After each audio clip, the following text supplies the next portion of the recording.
वह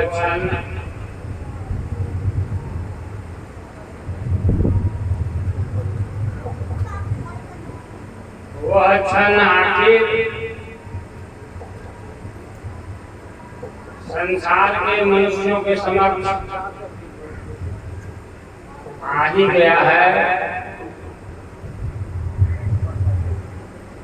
संसार के सभी मनुष्य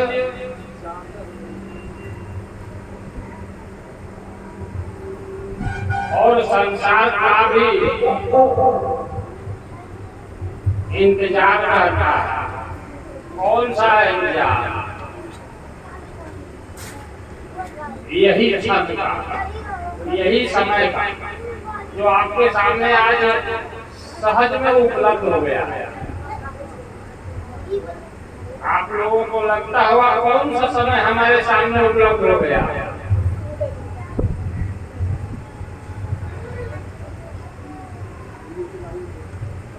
जब भी आए सद्गुरु सरकार हो,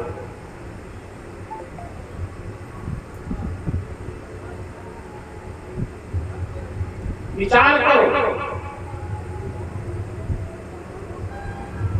जरा ठहर के विचार कीजिए अपने पास, अपने मन में, अपने बुद्धि में। ये कोई मानव नहीं कह रहा, कोई देवता नहीं कह रहा, कोई अवतारी पुरुष नहीं कह रहा, और कोई साधना करके भगवान को प्राप्त किया है वो नहीं कह रहा। ये वाणी है साक्षात कबीर साहब।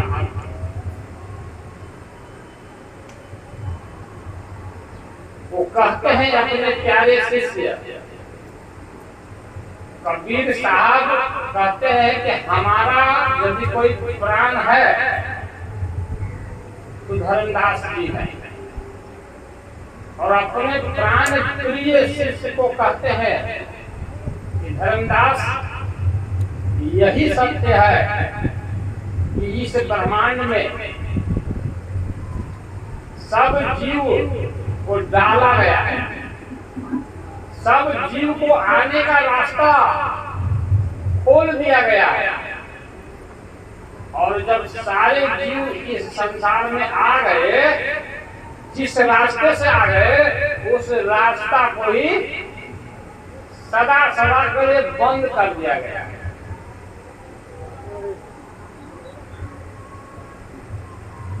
सदा सदा के लिए बंद कर दिया गया है, और बंद करके वो चाबी, ताला लगा के वो चाबी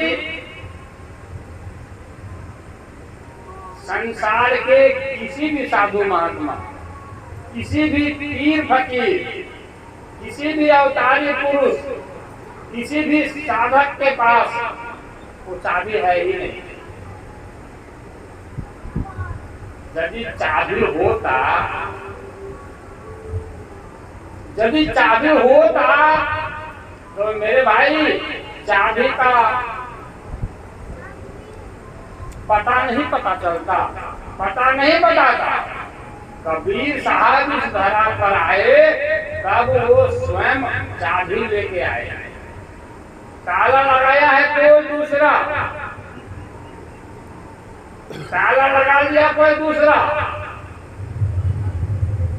और ताला लगा कर चाबी को फेंक दिया। वो चाबी को लेकर के सदगुरु इस दुनिया में आए।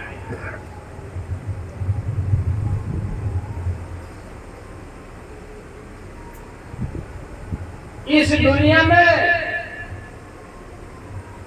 जो भी आया वो बाहर नहीं जा पाया। ज्यादा मैं नहीं कहूंगा, जो भी आया वो बाहर नहीं जा पाया, संसार में ही रह गया। बाहर जाने का प्रयास किया है, लेकिन चाबी ही नहीं उसके पास है तो कैसे जाएगा बाहर? आप नहीं जा सकते। लेकिन यदि चाबी लाकर के ताला को खोल दिया जाए तो सहज में कोई भी जीव निकल जाएगा। सदगुरु कबीर साहब ने कहा ये जो ब्रह्मांड दिखाई दे रहा है, ये आसमान, ये आकाश, इसको घड़ा कहा। क्या बोला है? घड़ा कहा, मटका। अब विचार करो कि संसार घड़ा है, तो घड़ा के अंदर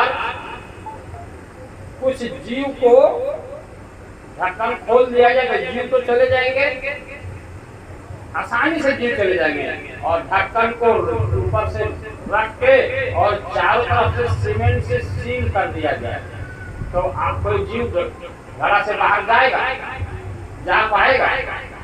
तो इस घड़े में आने का बहुत सहज रास्ता है, लेकिन निकलने का रास्ता नहीं, कोई नहीं निकलता। आपको क्या लगता है कि आपके पूर्वज बैंकुल चले गए? आपको लगता होगा।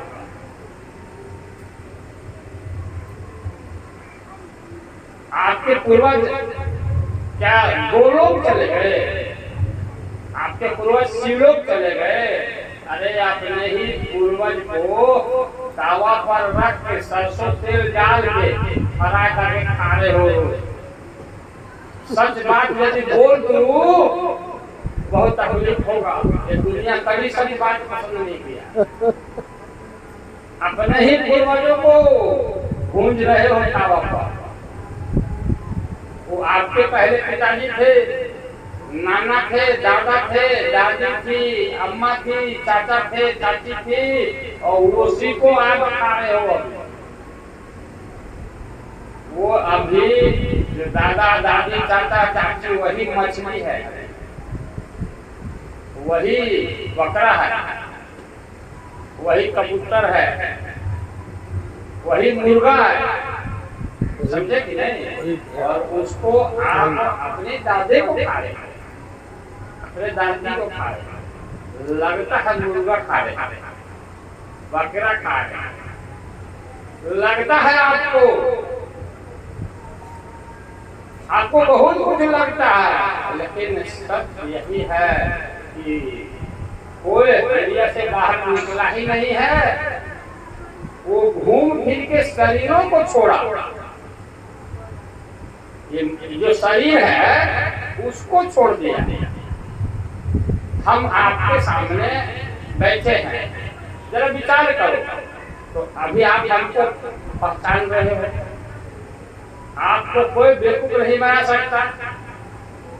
खुले आंख से देख रहे हो, हम यहाँ से उठ के सिर्फ चले जाते हैं 1 घंटा के लिए, और सिर्फ वेश बदल के हम इसी प्रांगण में आके बैठ जाएंगे। कोई मजाल अलग से मिलेगा हमको, सिर्फ परिधान बदल देंगे, मुखौटा लगा लेंगे, वेश बदल देंगे, तो कोई आप इसमें सब कोई नहीं जो हो हमको चिन्ह लेंगे।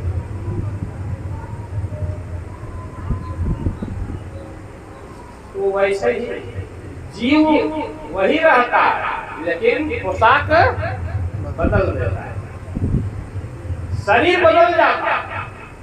जीव आपके दादाजी वाला ही है, प्राण दादाजी दादी जी वाला ही है, लेकिन वो शरीर धारण कर लिया मछली का, अब उसी को आप पका के खा रहे हैं। बहुत सच्चा बात है।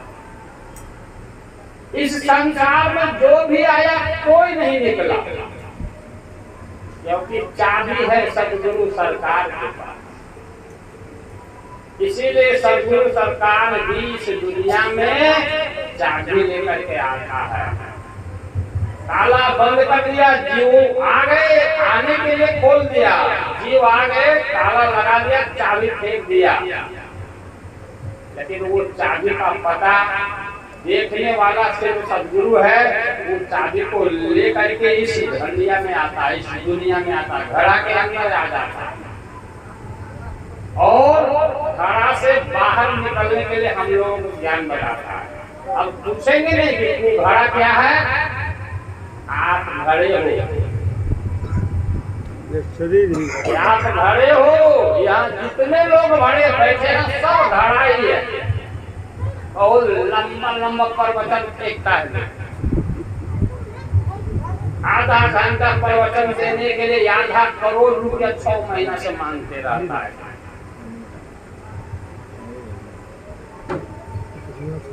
लेकिन इतना बात तो सरल में नहीं बोल पाता। सब जितने मनुष्य यहाँ बैठे हो सब क्या हो, क्या हो? अरे बोलो, काहे शर्मा रहे हो? सब घड़ा हो, सुराही हो। और इसी घड़ा में, इसी मनुष्य के शरीर में जीव क्या है? फंसा हुआ।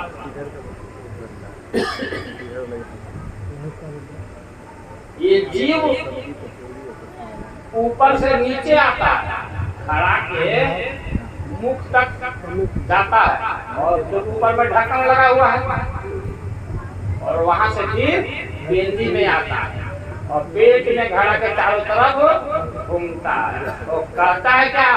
वाह, मैं अटलांटिक महासागर में रहता।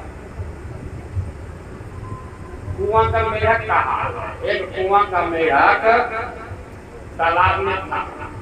आप जैसे बहन उस तालाब में बाल्टी डाल दी, कुआं में बाल्टी डाल दी, वो आपकी बाल्टी में पानी के साथ आ गया, आप सुराही में पानी को डाल रही हो, वो उछल के जमीन पर चला गया। वो कुआं कहाँ था? समुद्र के अटलांटिक महासागर किनारे वाला गांव में। वो उछलते उछलते मेढक अटलांटिक महासागर चला गया। बोला, विचित्र, हम कुआं को ही समुद्र समझ रहे थे। समुद्र तो आज पता चला इतना विशाल होता है। वो इतनी खुशी से वो वहां से उछलते उछलते फिर कुआं में तड़प गए। काहे तड़पा पता है? तो इतना आनंद आया समुद्र देखने के बाद, बोला सभी साथियों को बताना ही पड़ेगा। कुआं में बहुत साथी हैं मेढक के। बोले अरे बाप, सब साथी अंधकार में है, सब बेचारे लोग कुआं को ही समुद्र समझते रहते हैं। क्योंकि कुआं वो भी देखा था वो, और समुद्र को भी देख लिया, समुद्र के सुख को भी देख लिया। दौड़ा और बोला सबको खबर करेंगे। आया कुआं में उछल के और सभी दोस्तों से बोला, भाई अटलांटिक महासागर देखा, अरब सागर देखा, हिंद महासागर देखा। तो उछलता है एक मेढक 1 मीटर, बोलता है इतना बड़ा होगा ना। समझ में आ रहा है मेरी बात? कुआं जितना चौड़ा रहता है उसमें से एक हाथ उछल के दिखा दिया, बोला इतना ही बड़ा होगा ना, क्योंकि उसके बुद्धि में कुआं सबसे बड़ा होता है। तो जो अटलांटिक महासागर को देखा था, बोला ना बहुत बड़ा। तो थोड़ा वो और कोशिश किया, 2 मीटर चौड़ा उछला, बोला इतना बड़ा तो पक्का ही होगा। बोला ना, धीरे से मुंडे हिलाया, बोला ना। उस विचार करने लगा कि इसका एक ईटा सरक गया, इसका ही दोस्त का एक ईटा सरक गया, ये लगता कांटे में अब इसको भर्ती करना पड़ेगा। उछला, गुस्सा किया पूरा क्रोध में, और ये कुआं के इस कोना से लेकर के उस कोना में उछाल मारा और खुशी से बोलता है, अब तो तुम बताओ इतना ही बड़ा है ना। बोला ना, धीरे से बोलता, बोला तू पागल हो गया। क्या बोला? तू पागल। वो बेचारा कुछ नहीं बोला, चुपचाप लगा, सुन लिया। क्या करें? देखो हमको महाशय कल भी मिले थे संस्कृत बोलने वाले, हम वहाँ चुप्पे लगा लगा। काशी में भी बहुत लड़ा मेरे साथ, हम भी चुप लगा लगा। तो वो बेचारा चुप लगा दिया, जो अटलांटिक महासागर देखा था वो मेढक चुप लगा दिया। समय का इंतजार करते रहा। फिर आपकी जैसा बहन कोई बाल्टी कुआं में डाली पानी भरने के लिए। बोला एक बात करो ना, जो अटलांटिक महासागर को देखा था वो मेढक सारे दोस्तों से कहा, भाई सब लोग इस बाल्टी में चलो, थोड़ा बात मान ले। सब बात मान लिया। जब बाल्टी में सब प्रवेश किए, वो बहन बाल्टी से पानी को बाहर निकाले, सब मेढक बाहर आए और वो सुराही में बाल्टी डालने पानी डालने लगी, सब मेढक उछल के जमीन में। और आगे आगे मेढक वो चला जो अटलांटिक महासागर को देखा था, और पीछे पीछे सारे मेढक चले और वो उछल के एकदम अटलांटिक महासागर में पूरा, और ये लोग भी उछल के सभी अटलांटिक महासागर में एक जगह पर जब जमा हुए अटलांटिक महासागर देखने के बाद, तो एक दूसरे का मुंह देख लेगा और कहता है कि इसको क्या क्या बोले थे हम लोग कुआं में। ईटा सरक गया, एक ईटा घसक गया तो पागल हो गया, तो ये हो गया अटलांटिक महासागर। ये हम लोग कुआं पर अटलांटिक महासागर, तो सबका दशा वही है। आप मत समझना हम संस्कृत बहुत ज्यादा जानते हैं, हम अणु परमाणु का ज्ञान बहुत है, हम एमए पीएचडी किए हुए हैं, हम डॉक्टरी किए हुए हैं, हम लंदन अमेरिका में पढ़े हुए हैं, हम भारत के राष्ट्रपति हैं, हम अमेरिका के राष्ट्रपति हैं, सबके मन में है, सब भाव है। कबीर साहब के नजर में सब कुआं का मेढक, सब कुआं का मेढक हो, सब हंडिये में हो, हंडिये जो अटलांटिक महासागर समझ रहे। समझ में आया? ये जो शरीर आपका है वो कुंभ घड़ा है, और इस घड़े में ही जीव सुरती आत्मा भी मान लो, कह दो आत्मा ऊपर चढ़ती है नीचे आती है दाएं बाएं, इसी में एकदम ढूंढते रहती है सबको। कभी आंख में प्रवेश करके सुख खोजती है, कभी जीवा में प्रवेश करके स्वाद ग्रहण करती है, कभी नाक में प्रवेश करके गंध, कभी कान में प्रवेश करके शब्दों को सुनती है, कभी लिंग और गुदा में प्रवेश करके स्त्री और पुरुष का स्पर्श सुख ढूंढते रहती है। इसी के अंदर वो क्या करती है, भिन्न भिन्न के सुख खोज के चतुर बनी हुई है। कहते हमसे ज्यादा सुंदर कोई नहीं, हमसे ज्यादा ज्ञानी कोई नहीं है। थोड़ा पैसा आ जाता है गधे के पास, तो दूसरी बीवी भी कर लेता है। अरे ये बीवी के पास जो चमड़ा था वही बीवी पर चमड़ा उसके पास भी है, यहाँ चुमा लो या उस गाल में चुमा लो, चमड़े को जो चुम्मा ले रहे हो। और कहता है हम तो बुद्धिमान हैं, ये मेरा शौक है, हमारे पास धन है। कबीर कहते हैं तुमसे नादान संसार में कोई नहीं है, खूब मंडूक मंडूक कहते हैं, मेढक को खूब कहते हैं। चलो अटलांटिक महासागर दिखाते हैं, पकड़ो मेरी उंगली, पकड़ो मेरा हाथ, हम इस घड़ा से बाहर ले चलेंगे, तुमको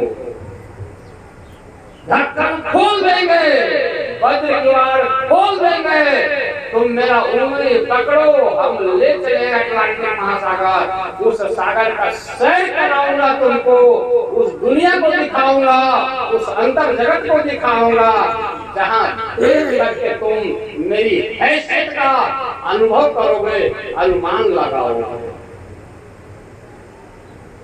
तुम नहीं जानते हो अटलांटिक महासागर को, तुम घड़ा के अंदर रहने वाला, कुआं के अंदर रहने वाला मेढक हो। हम निकालने तुम्हें आए हैं, कोई नहीं निकला। ब्रह्मा जी ध्यान करते करते हेरा गए, त्रिपुरारी ध्यान करते करते हेरा गए, गांजा पीने लगे, नहीं वस्तु मिला तो गांजा पीने लगे, बोले है ही नहीं वो, भांगो खाने लगे, उदास हो गए। हम चलो चलते हैं लेकर के, चिन्ह लो मुझे, हम इस घड़े का निवासी नहीं हैं, हम घड़े के बाहर, घड़ा के मुख के बाहर कौन दुनिया है, समझ में आ रहा है? घड़ा के अंदर कोई है, तो ढक्कन खोलने के बाद दुनिया दिखाई देता है ना, बहुत विशाल दुनिया दिखाई देता है ना, आसमान दिखाई देता है, तारे नक्षत्र सूर्य चंद्रमा आकाश पूरा दिखाई देता है, कितना विशाल जगत है। वैसे ही सदगुरु कहते हैं कि इस कुआं से बाहर निकाल जब देंगे तो ऐसा जगत है अधिकार में, तुम्हारे ऊपर मस्ती आ जाएगी, सुख का सागर हमेशा तुम्हारे ऊपर उमड़ता रहेगा। ये सदगुरु कबीर की वाणी है, सदगुरु कबीर का भाषा है।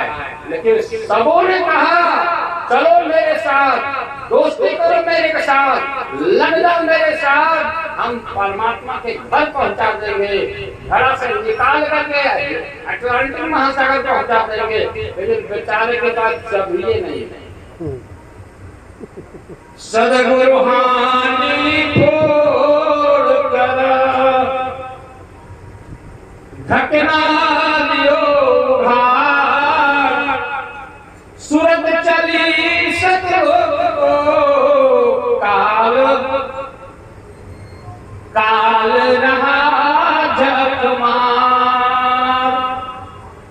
अरे हांडी को जब तक छोड़ नहीं दिया जाएगा तब तक वो हांडी से बाहर कैसे निकलेगा? ढक्कन उघाड़ नहीं दिया जाएगा कोई निकलेगा क्या? सदगुरु हांडिये को पटक देता, उठा ढक्कन को उठा कर फेंक देता। जीव हांडिया से बाहर हो जाता है और हांडिया क्या है, वो झकने लगता है, झक मारने लगता है।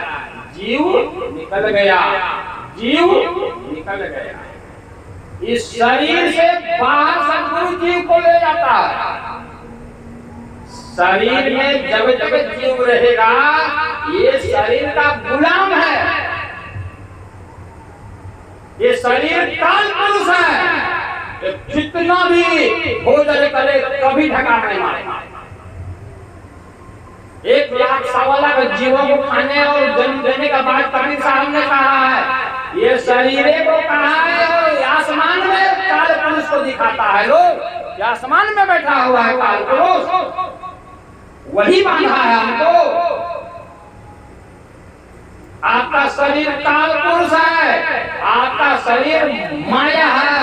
माया को भोगते भोगते अंत नहीं लगता, कभी सुधी नहीं होती।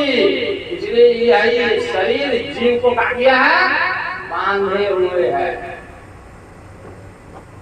जीव शरीर से अलग जैसे होता है वैसे ये शरीर झक मारने लगता है जीव के बिना। और यह कार्य इस संसार में, इस सृष्टि में सदगुरु कबीर के सिवा कोई नहीं कर सका है, न कभी कोई करेगा। जिसको भी इस शरीर से बाहर निकाला है वो कबीर साहब स्वयं निकाला है।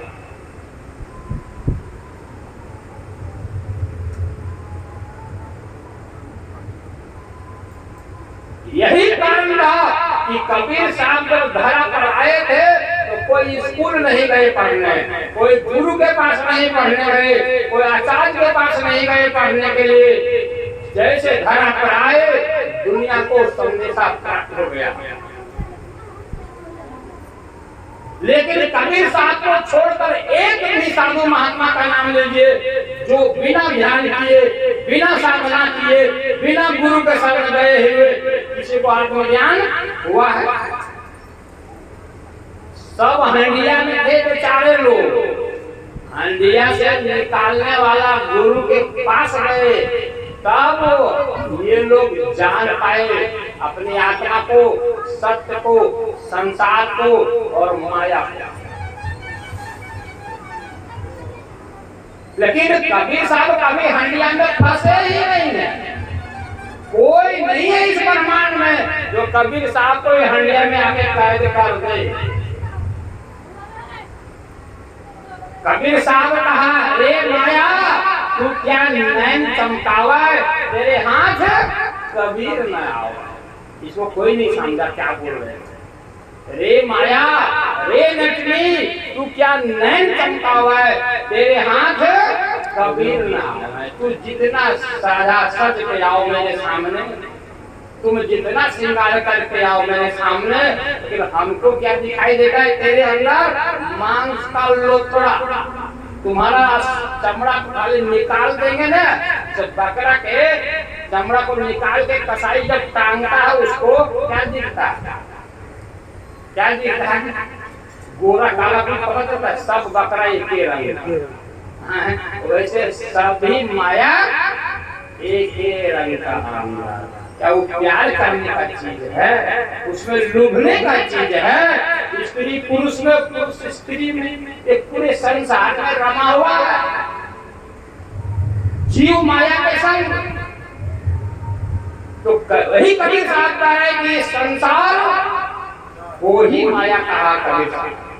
ये संसार को ही कभी काल कहा है कबीर साहब। जो आंख से दिखाई देता है वो सब काया है, टोटल दृश्य काल है और माया है। बोले तुम जितना सुंदर दिखो मेरे सामने, जितना अच्छा से अच्छा भोजन इस सृष्टि में तुम्हारे तुम उपलब्ध कर दो, लेकिन हे माया मैं तेरे हाथ में नहीं आने वाला। ऐसा पुरुष सृष्टि में सिर्फ कबीर साहब। रास्ते में चल रहा है महापुरुष, संसार उसको महापुरुष कह रहा। माया कहती है जब चाहे ना तो बांध के घर बना देना। इधर मेरी बात ध्यान है। रास्ते में महापुरुष जा रहा है, आत्मज्ञानी जा रहा। माया ऐसा शिकार करती है कि महापुरुष फेल हो जाए। देखो दुनिया के सारे साधु क्या कर रहे हैं, सारे साधुओं को बढ़िया से देखो क्या कर रहे हैं, नजदीक से देखिए क्या कर रहे हैं। और कबीर साहब क्या किए ना 120 वर्षों में इस पृथ्वी पर। कहीं आप एक सही आप प्रमाण दो इस पृथ्वी पर कि कबीर माया का संग्रह कहीं किए, कहीं उदाहरण दीजिए। उनसे लंबा समय कौन रहा शरीर में? तो कबीर साहब की स्मृति में, कबीर साहब के दृष्टि में अमृत हमेशा विराजमान रहा था। काल से बाहर, माया से बाहर, सुख के सागर में वो हमेशा मगन रहते हैं। और जिसके सुर्ती पर अमृत हमेशा उमड़ते रहता है, उसका मन कभी माया में जाएगा? कभी नहीं जाएगा। अरे जिसके पास दरभंगा का हमेशा राबड़ी और कलाकंद और गुलाब जामुन हमेशा घर में पड़ा रहेगा, वो गुड़ और मिश्री की तरफ उसका ध्यान जाएगा? जाएगा ही नहीं। जिसके पास रहेगा ही नहीं मलाई राबड़ी, वो तो बेचारा बासी भात को भी खा लेगा। तो कबीर के पास तो हमेशा ही अमृत उमड़ते रहता है, उसका मन कैसे भटेगा? वो कैसे माया उसको रास्ते में लूट लेगी? लूटे आवे क्या औकात है? उदास होकर के वापस लौटना पड़ता है और फिर दासी का रूप धारण करके सेवा करना पड़ता है। तो यही बात समझना है। क्या नैन चमकावा है, क्या आंख मटकावा है, तेरे हाथ में कबीर नाम है। मतलब संसार का कोई भी सुख, कोई भी ऐश्वर्य, कोई भी आनंद कबीर साहब को अपने ओर आकर्षित है। हम बहुत पहले हमारे कुछ यहाँ पर है नहीं प्रेमी, इन लोगों के बीच में मैं बोलता था आज से 12-15 साल के पहले, तो इन लोगों को सब समझ में नहीं आता होगा वो सब कि किस ताकत से मैं बोलता हूं। ऐसी मां बहनें जो पर्दे में रहती हैं, जिसको लोग बोलता है बड़े घर की बेटी बहू है, ऐसी बेटी बहू हमारे सामने आ जाती है और उसके मन में पैर फूल हुआ, पैर में तरह सा तेल लगा जो ऐसा निकाल रहा है।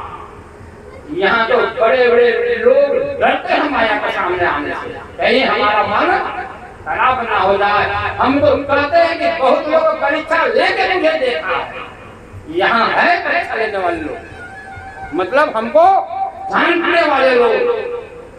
तो इसका एक ही संदेश है कि जहाँ अमृत है वहाँ विष अपना प्रभाव नहीं डाल सकता।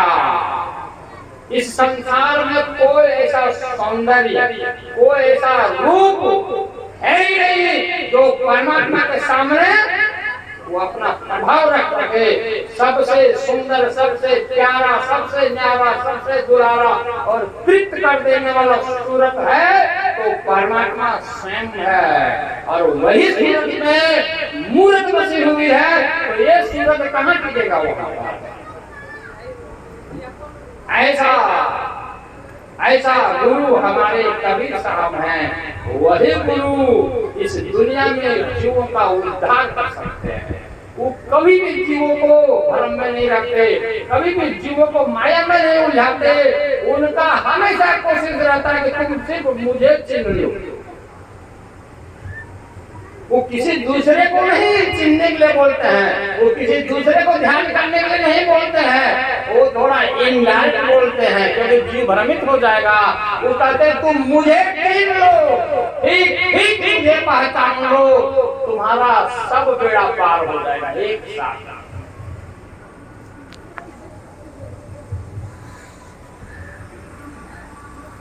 तो मेरे भाइयों, वो चाबी सदगुरु सरकार के पास है।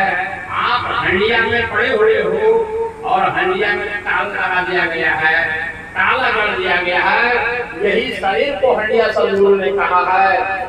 इस शरीर से बाहर जीवित में ही जिंदा रहते समय ही बाहर निकलना है यदि आपको, तो सदगुरु के चरणों से नाता जोड़ना पड़ेगा, सदगुरु से प्रेम करना पड़ेगा, सदगुरु के चरणों में अपना संबंध को जोड़ना पड़ेगा। दूसरा कोई उपाय नहीं, कोई उपाय नहीं है। नहीं तो मरने लगोगे अंत में, तो मौत भी मांगोगे कभी मौत नहीं मिलता। शरीर में जब दुख दर्द होता है बुढ़ापे समय में तो लोग मौत भी मांग देता है, मौत नहीं होता है क्योंकि मौत मरने की कला जवानी में जब कौन था उस समय ही नहीं सीखा है। हंडिया से पार जाने का ज्ञान कभी प्राप्त नहीं किया। हंडिया के अंदर शरीर के अंदर ही रहा है। शरीर से बाहर निकलने का कला जीवन में ही सीखना पड़ता है कि क्या है ध्यान, क्या है। आज मैं आपको ध्यान ही तो सिखाऊंगा। नाम दान क्या चीज होता है? वो नाम मतलब सदगुरु परमात्मा का रूप, उसका रूप ही नाम है और नाम ही रूप है। उसी को ध्यान करने का तरीका बताया जाएगा। और ध्यान क्या है? ध्यान करवाया का है कि शरीर से बाहर निकल के अमृत सागर में प्रवेश करना, इसी को तो ध्यान करना। ध्यान कोई फैशन है, ध्यान कोई व्यायाम है, ध्यान कोई कसरत है। ध्यान परमात्मा को चिन्हने का कला है। शरीर से निकलो और बाहर परमात्मा का स्वरूप है, उसको चिन्हो, सदा सदा के लिए उसी के संग लग जाओ।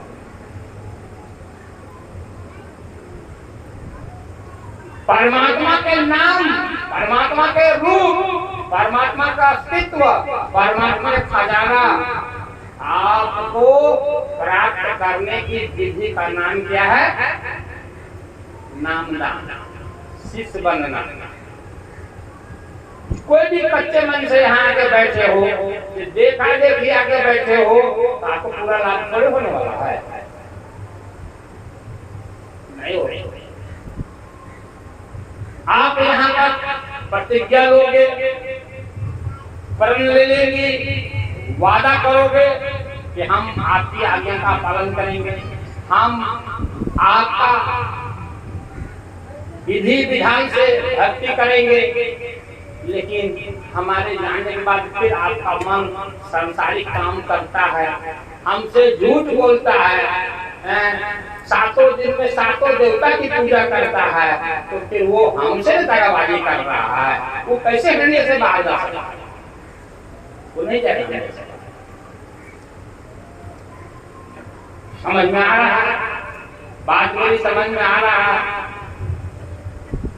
एकदम सत्य भक्ति करनी पड़ेगी, इसमें कुछ नहीं लेना देना है, कुछ असहजता नहीं है। सत्य भक्ति कीजिए। आप अपने जीवन काल में हजारों हजार बकरा खा गए हो, मछली खाने वाले कितना मछली खा जाता है? बहुत मछली खा जाता है। कितनों मछली खा गए होंगे, बड़ा से बड़ा पाप किए होंगे, सब भस्म हो जाएगा सदगुरु की भक्ति से, और जीवन में ही इस शरीर से निकल जाओ, पक्का निकल जाओगा। कोई नहीं रोक सकता। जिसका गुरु कबीर हो, कौन इस संसार में कबीर को कहेगा कि जीव को आप काहे ले जा रहे हो, शरीर से काहे निकल रहे हो? राष्ट्रपति अभी आदेश देगा कोई भी आतंकवादी को जेल से रिहा करने का, कोई बोले काहे रिहा कर दिया? सुप्रीम पावर है वो, कबीर सुप्रीम पावर है। लेकिन कबीर को सिर्फ भजना पड़ता है, कबीर साहब की बात मानना पड़ता है। कबीर ही सतपुरुष है, उसके अलावा कोई पुरुष नहीं है। कबीर का जो मनुष्य रूप आपने देखा है फोटो में, कैलेंडर में, वैसा कोई कबीर नहीं है। सागर, सागर में सागर लिखते तो सागर लिखा जाता है, लेकिन सागर कितना बड़ा है जरा विचार करिए। मैं कह रहा हूँ तो सागर बोलने में कितना आसान है, सागर सागर, लेकिन देखने में कितना बड़ा है? तो कबीर बोलने में कितना आसान है, लेकिन कबीर सागर है। कबीर क और ग र नहीं है। समझ में आ गया मेरी बात? उसमें प्रवेश करना था, इस शरीर से निकल, घड़ा से निकलना है और अटलांटिक महासागर में प्रवेश करना, इसी का नाम ध्यान है। क्लियर हुआ? आप हुआ? कोई दगाबाजी तो नहीं करेंगे। यहाँ प्रतिज्ञा लेना होगा कि आज से मैं गुरु भक्ति करूंगा। जो मेरा पूरा आचरण है, पूरा व्यवहार है, छल कपट है, ईर्ष्या द्वेष है, ऊंच नीच है, ये सब आज से हम नहीं मानेंगे। हम सिर्फ गुरु भक्ति करेंगे। इस सृष्टि में सारे जीव परमात्मा के हैं। परमात्मा को छोड़ करके भटक गए, माँ बाप को छोड़ करके बेटा बेटी भटक जाता है ना, वैसे हम परमात्मा के जीवन सब भटक गए हैं। इसलिए परमात्मा स्वयं धरती पर आता है गुरु को धारण करके। तो किससे झूठ बोलिएगा, किससे छल कपट कीजिएगा, किसको सताइएगा? मछली को खा रहे थे, किसको खा रहे? उसमें जो जीव है वो तो परमात्मा खा, तो अपने ही भाई को खा रहे हैं। बकरा को खा रहे हैं, किसको खा रहे हैं? बकरा के अंदर जीव है वो तो अपना ही भाई है, सब परमात्मा के जीव है। समझ में आ रहा है? इसलिए ये सब काम नहीं करने का। पत्थर को काहे पूछिए, यहाँ पत्थर आपको बैठा दीजिए, इतना परिवर्तन करेगा, इतना बताएगा, सिखाएगा आपको, तो पत्थर काहे पूछिए? ये सूर्य भगवान के अलग काहे दीजिएगा? पानी डालते हैं, सूर्य भगवान कितना ऊपर है, पानी डालते हैं गंगा जी में पानी बह जाता है, दूध डालते हैं गंगा जी में बह जाता है। सूर्य भगवान को मिलता है क्या? सूर्य भगवान को मिलेगा देखो, वहां तक जाएगा देखो, सूख जाएगा रास्ते में, आग का गोला है, उसको दूध चाहिए क्या? ये सब पूजा झूठ है। क्या है? सब झूठ है। ये जितनी पूजा इस दुनिया में विष्णु है, सब धर्म है, तो कोई पूजा नहीं है। तो ये सब पूजा नहीं करने का। सच्ची बात बताता हूँ, यदि ये सब पूजा भी करने का मन में होगा तो गुरु से नाता मत जोड़िए, नहीं लाना। हमको शिष्य नहीं बनाना, हमको भीड़ नहीं जमा करना। यदि कोई सोचता होगा कि बहुत ज्यादा 1 करोड़ शिष्य हो गए तो 100 रुपया देंगे तो कितना हो जाएगा? 100 रुपया देंगे 1 करोड़ होगा, 100 करोड़ हो जाएगा। वो काम के लिए मैं घर द्वार छोड़ के नहीं निकला हूँ, मैं आपके घर में धूप में तप नहीं रहा हूँ। उसके लिए हम आपका सच्चा कल्याण चाहता है, लेकिन हम आपको सच्चा कल्याण का रास्ता बताएंगे और आप पितरे को भगवान बनाएंगे, पत्थरे को भगवान बनाओगे तो हम क्या कर पाएंगे बताइए? मन तो एक ही है, श्रुति तो एक ही है, ध्यान तो एक ही है। जब पितरे पत्थर में ध्यान लगाना, बरगद बट सावित्री पूजा में बरगद को पूजा करते हैं, सूखता लगाते हैं। ये पार्वती, पार्वती ने ये पूजा सबसे पहले की है। तो पार्वती भी अपने शरीर का रक्षा नहीं कर पाई, वही जल गई आगे जाकर। ये शिव जी दूसरे का बलिदान देना चाहते हैं, शिव जी को भस्मासुर का हाथ पेश करते हैं। तुम कितना अच्छा बदनाम दिया है। तो ये सब पूरा धर्म है, तो सच्चा बताता।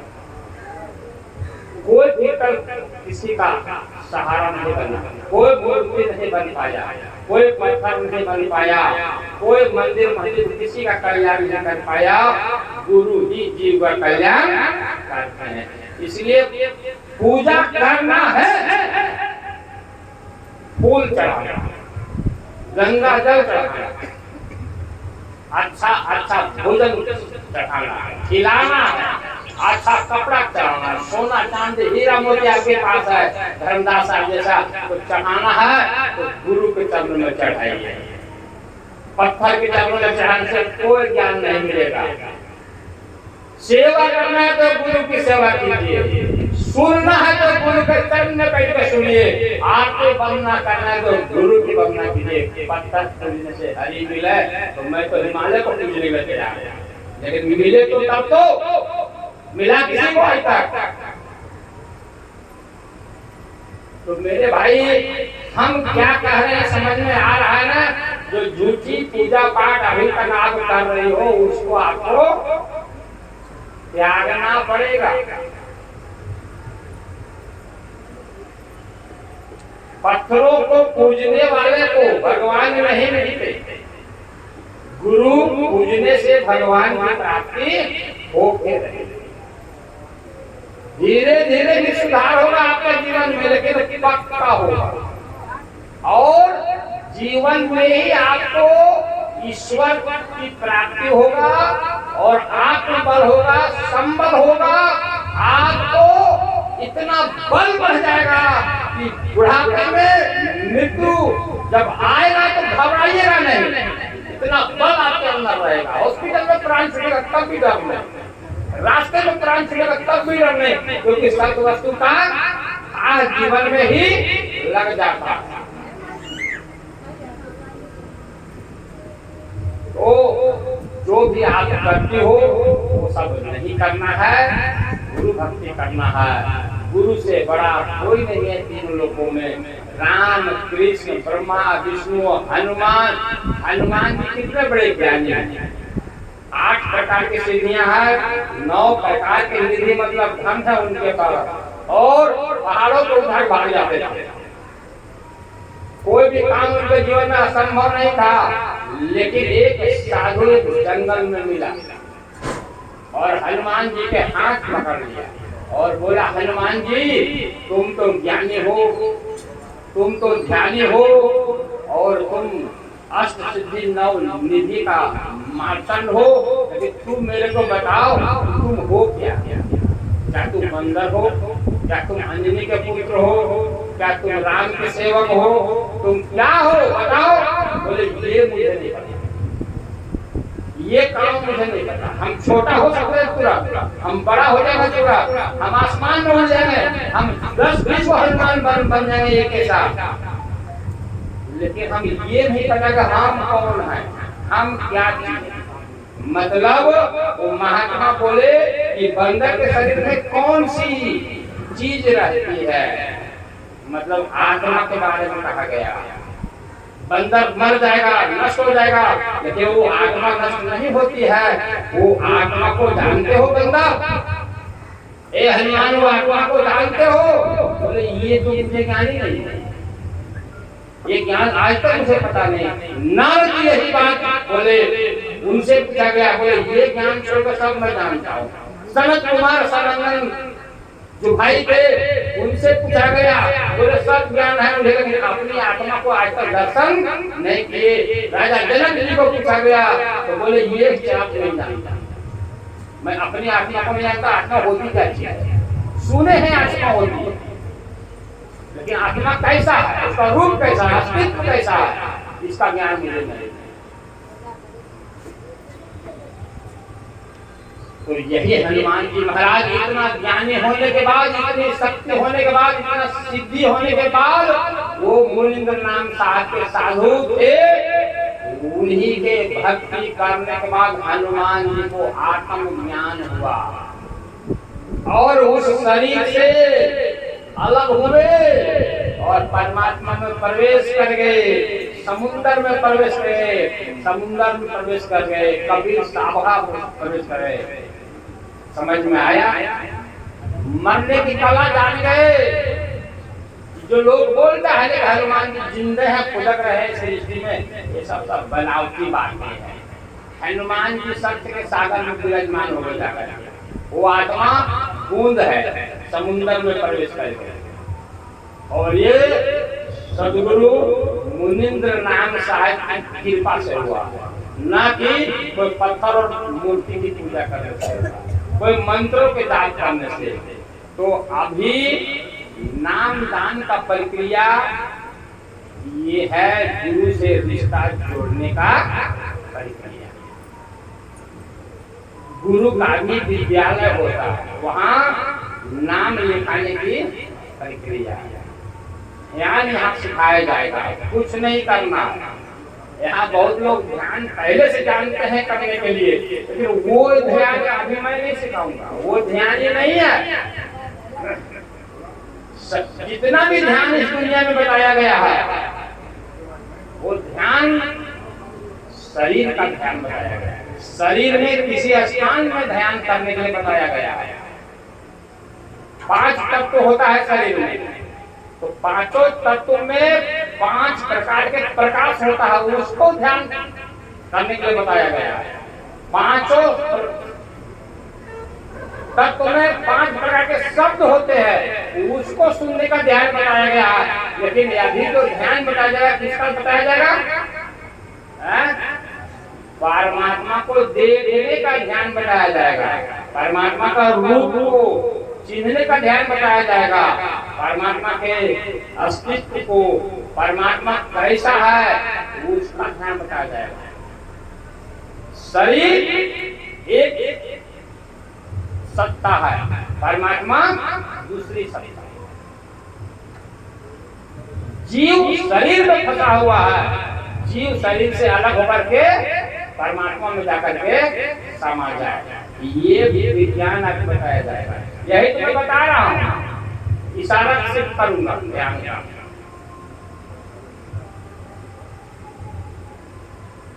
और आज से जब ध्यान चालू करेंगे, अरे 24 घंटा आपके पास रहता है। 24 घंटा में विद्यार्थी अपना पढ़ाई लिखाई करेंगे, माँ खाना बनावे, घर द्वार देखे, उसके बाद समय बचता है, उसी समय में आधा घंटा 1 घंटा सुबह शाम ध्यान करना है। पूजा पाठ तो संसार का तो लक्षण ही है कि घर में लोग करता ही है। अगरबत्ती दिखा देता है, घर में मूर्ति है, फोटो है, दिखाते हैं कि नहीं? कोई मंदिर भी बनाता है, बस। अब वहां ना करके आज जो विधान बताया जाएगा वहां पर आप आरती करो। कुछ अलग चीज नहीं है, झूठ को छोड़ा करके सत्य के साथ आपको क्या किया जाएगा? जोड़ा जाएगा। अलग कुछ नहीं है। झूठ में अभी हम फंसे हुए हैं, अब सच में आज से रिश्ता बनाएंगे। यही सत्य, यही परम सत्य।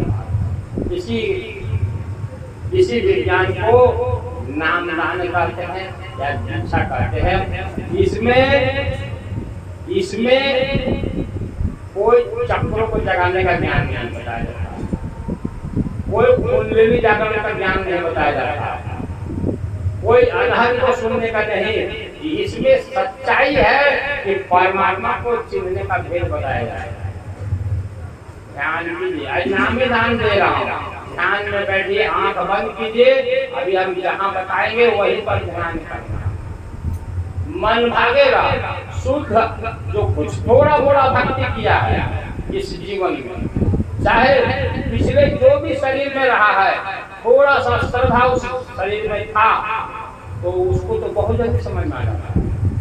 ध्यान सबका बर करेगा, उसको समझ में आने लगता है वो ये वस्तु है। लेकिन कुछ जीवों को थोड़ा समय लगता है। अरे भाई, तालाब भर का मछली गटक के आए हो, 50 साल जब उम्र हुआ है तो तालाब में जितना मछली सब खा लिए हो।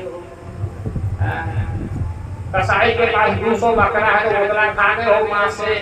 ऐसे लोग जब ज्ञान में आओगे थोड़ा टाइम लगेगा इसको होने में। बात समझ में आ रहा है कि नहीं?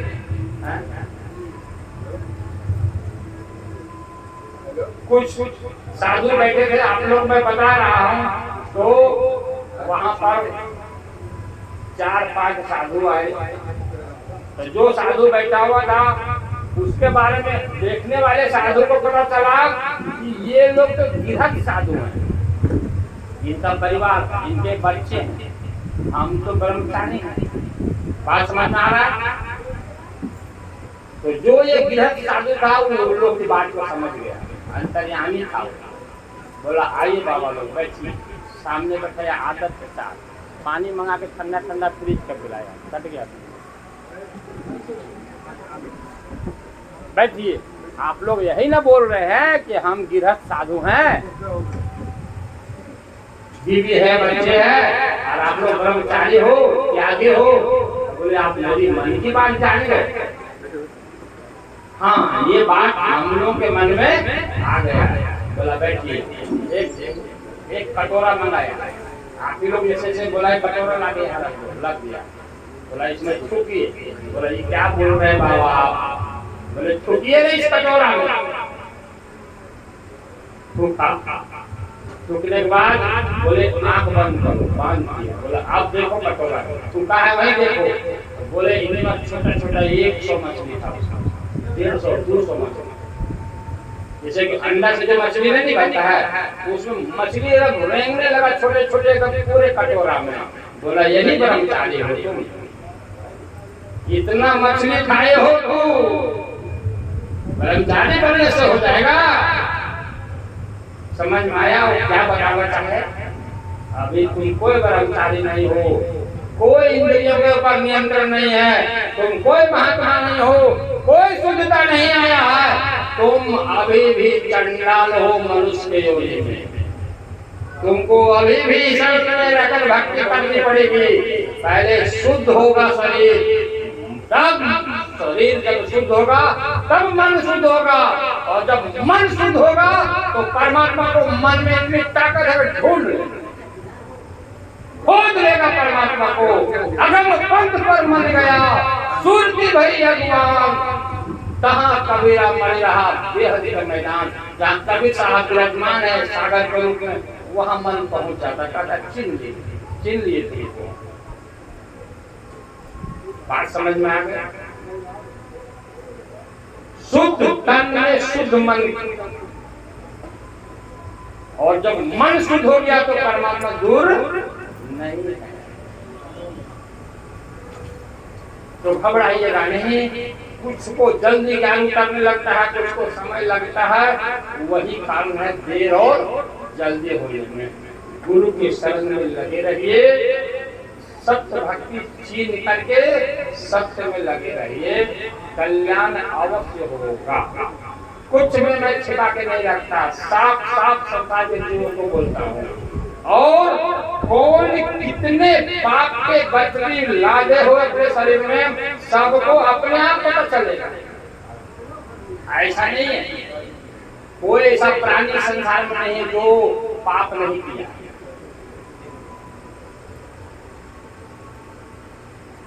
तो आपको समझ में आएगा कि आज मेरे साथ जो भी दुख और पीड़ा है उसका कारण मेरा ही कर्म, मेरी ही अपनी कर्म, कोई इसका दूसरा भागीदार नहीं।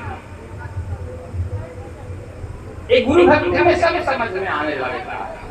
तो जितने लोग नाम दान लेने वाले हैं उस कमरे में 5 मिनट के लिए चलिए, उतने ही लोग चलिए। वहां से हम ध्यान करने का जो तरीका है वो फिर बताएंगे, और यहाँ आने के बाद फिर अपने अपने थाली आरती का थाली उठा करके यहाँ सदगुरु प्रभु का परमात्मा का आरती करिएगा। आरती करने के बाद साष्टांग दंडवत वहीं से परमात्मा को कीजिए, फिर चरण स्पर्श कीजिए, अपनी श्रद्धा के अनुसार पूरी सेवा कीजिए। नाम बताइए ना, नाम बताइए। यहाँ पर क्या करता है?